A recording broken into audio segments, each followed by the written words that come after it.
Assalamualaikum dear students, welcome to my channel Learn Chemistry with Ahmed. I am Ahmed, your chemistry tutor. तो हम लोगों ने start किया हुआ था केमिस्ट्री फर्स्ट ईयर का चौथा चैप्टर स्टोइकियोमेट्री। जैसा कि मैंने आपको पहले बताया कि बोर्ड के लिहाज से ये चैप्टर बहुत इंपॉर्टेंट है, क्योंकि बोर्ड में इस चैप्टर से रिलेटेड न्यूमेरिकल्स आते हैं। जितनी अच्छी प्रैक्टिस न्यूमेरिकल की होगी उतने अच्छे आपके मार्क्स होंगे। तो आप प्रैक्टिस को जारी रखें, कोशिश को जारी रखें, अच्छे मार्क्स इंशाल्लाह आएंगे। आज के हमारे लर्निंग पॉइंट्स हैं कि आज हमने पढ़ना है क्या इस चैप्टर में से। आज हमने डेंसिटी के बारे में पढ़ना है कि डेंसिटी क्या होती है। फिर हमने एग्जाम्पल 4.2 पढ़ना है। इनके डेंसिटी के कंसेप्ट को इस्तेमाल करते हुए हम किसी भी गैस का ग्राम मॉलिक्यूलर मास कैसे कैलकुलेट करेंगे, ये हमने पढ़ना है। और कंसेप्ट असेसमेंट एक्सरसाइज 4.1 और एग्जाम्पल 4.3 आज हमने पढ़नी है। डेंसिटी क्या होती है? देखें, density is defined as mass per unit volume of a substance, यानी कि किसी भी सब्सटेंस का जो मास है उसको अगर आप वॉल्यूम पे डिवाइड करते हैं तो इसको हम क्या बोलते हैं? डेंसिटी। इस तरह डेंसिटी की डेफिनेशन खुद एक फार्मूला है। इनके डेंसिटी का फार्मूला क्या है? Density is equal to mass divided by volume. अब जो किसी भी गैस का मोलर मास है वो डेंसिटी पे डिपेंड करता है, यानी कि यहाँ पे जो मास है हम इसको मोलर मास या ग्राम मॉलिक्यूलर मास कंसीडर कर सकते हैं। ठीक है, मोलर मास डिपेंड करता है डेंसिटी पे। ठीक है, किसी भी गैस का जो मोलर मास है, जितना ज़्यादा मोलर मास होगा उतनी ज़्यादा डेंसिटी होगी गैस की। तो अगर आपसे कोई पूछता है कि ऑक्सीजन और नाइट्रोजन में से किस गैस की डेंसिटी ज़्यादा होगी, तो आपने बताना है जिस गैस का मोलर मास ज़्यादा है उसकी डेंसिटी ज़्यादा होगी। यानी कि 32 ग्राम ऑक्सीजन का मोलर मास है और नाइट्रोजन का जो मोलर मास है 28 ग्राम पर मोल है। इसका ये मतलब हुआ कि ऑक्सीजन की डेंसिटी ज़्यादा होगी क्योंकि ऑक्सीजन का मोलर मास ज़्यादा है। ठीक है, मोलर मास और डेंसिटी आपस में डायरेक्टली प्रोपोर्शनल है। अब देखें एग्जाम्पल 4.2। एग्जाम्पल 4.2 क्या कहती है? Calculate the gram molecular mass of a gas which has density of 1.43 ग्राम पर डेसीमीटर क्यूब। यानी कि वो आपसे कह रहा है कि आपने ग्राम मॉलिक्यूलर मास कैलकुलेट करना है एक गैस का जिसकी डेंसिटी है 1.43 ग्राम पर डेसीमीटर क्यूब। ठीक है, तो डेंसिटी का फार्मूला अभी आपने पढ़ा कि मास डिवाइडेड बाय वॉल्यूम। अब मास को हम कंसीडर कर लेते हैं ग्राम मॉलिक्यूलर मास और वॉल्यूम को हमने कंसीडर किया हुआ है molar volume. Gram molecular mass क्योंकि आपने मालूम करना है तो वो इधर आ जाएगा। जब ये इधर आएगा तो डेंसिटी और मोलर वॉल्यूम आपस में मल्टीप्लाई हो जाएंगे। गिवन डेंसिटी आपके पास कितनी है? 1.43 और मोलर वॉल्यूम आपने पिछले लेक्चर में पढ़ा है कि 22.414 डेसीमीटर क्यूब के बराबर होता है। तो दोनों को आपने मल्टीप्लाई कर देना है तो आंसर 32.052 ग्राम आ जाएगा। कंसेप्ट असेसमेंट एक्सरसाइज 4.1 हमारा अगला टॉपिक है। अब देखें, पहला जो सवाल है पूछ रहा है how many moles of oxygen molecules are there in 20 decimetre cube of oxygen gas at STP।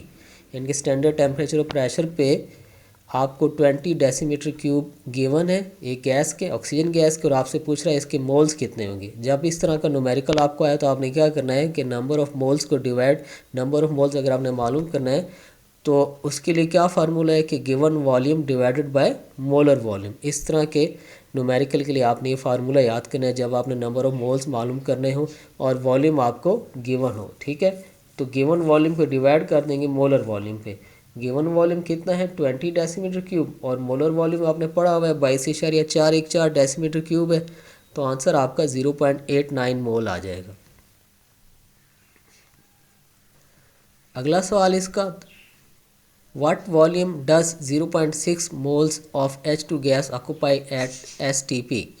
Volume आपसे पूछ रहा है और 0.6 मोल हाइड्रोजन गैस के आपको दिए हुए हैं। तो इस तरह का जब न्यूमेरिकल होगा तो आपने क्या करना है, जितने आपके मोल्स आपको गिवन होंगे उसको मल्टीप्लाई कर देना है मोलर वॉल्यूम से। ठीक है, अब आपने पढ़ा है कि एक मोल जो हाइड्रोजन गैस है उसका जो वॉल्यूम है 22.414 डेसीमीटर क्यूब है और गिवन नंबर ऑफ मोल्स आपको कितने गिवन है 0.6। तो इसको आपने 0.6 में आपने मालूम करना है, तो इसको आपने मल्टीप्लाई कर देना है 22.414 डेसीमीटर क्यूब से। तो आंसर आ जाएगा 13.45 डेसीमीटर क्यूब।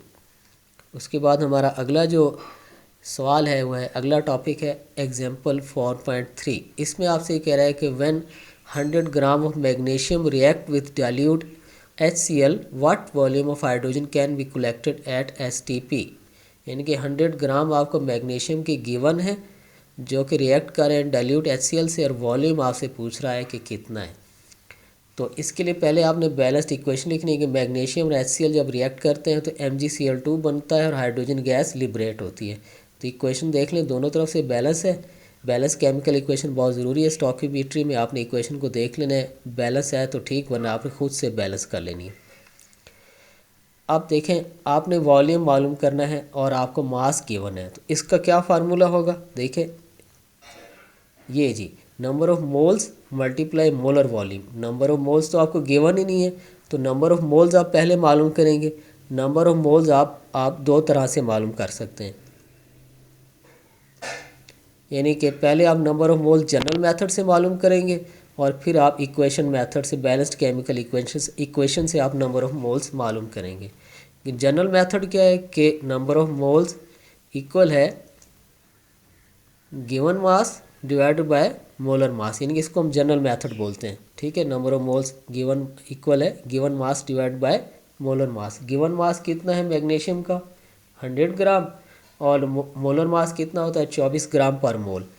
100 ग्राम को हम डिवाइड कर देंगे किस पे 24 पे, तो आंसर हमारे पास आ जाएगा 4.71 मोल। अब आप इक्वेशन में देखें,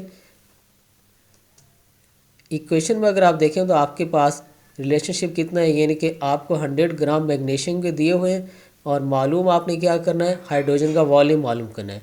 आपके पास रिलेशन सिर्फ दो चीज़ों का है, मैग्नीशियम और हाइड्रोजन। बाकी चीज़ों को आप बेशक स्किप कर दें, मैग्नीशियम और हाइड्रोजन पे आप नज़र रखें। ठीक है, अब 1 मोल हाइड्रोजन है जो कि HCl से रिएक्ट कर रहा है और 1 मोल ही क्या दे रहा है हाइड्रोजन। तो 1 मोल मैग्नीशियम क्या दे रहा है 1 मोल ऑफ हाइड्रोजन। तो आपने कितने में मालूम करना है 4.71 मोल में। ठीक है, तो 4.71 मोल मैग्नीशियम कितने देगा, उतने ही देगा क्योंकि दोनों 1 है। 4.71 मोल मैग्नीशियम 4.7 मोल हाइड्रोजन ही देगा।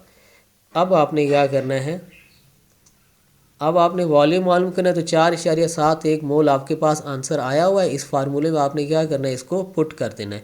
जब इसमें पुट करेंगे नंबर ऑफ मोल्स आपके पास 4.17 मोल आए हुए हैं, और मोलर वॉल्यूम जो हाइड्रोजन का होता है कितना होता है 22.414। एक मोल गैस का जो मोलर वॉल्यूम होता है वो 22.414 डेसीमीटर क्यूब के बराबर होता है। तो इन दोनों को आप मल्टीप्लाई कर दें तो आंसर आपके पास आ जाएगा जी 93.47 decimetre cube. Thank you for watching. अगर कोई आपका सवाल है तो आप इसको पूछ सकते हैं कमेंट्स में। आपका कोई भी क्वेश्चन है आप कमेंट्स में पूछ सकते हैं, तो कमेंट्स में आपको आंसर भी कर दूंगा। अगर वीडियो पसंद आई तो आप इसको लाइक करें, शेयर करें और सब्सक्राइब करें चैनल को। शुक्रिया।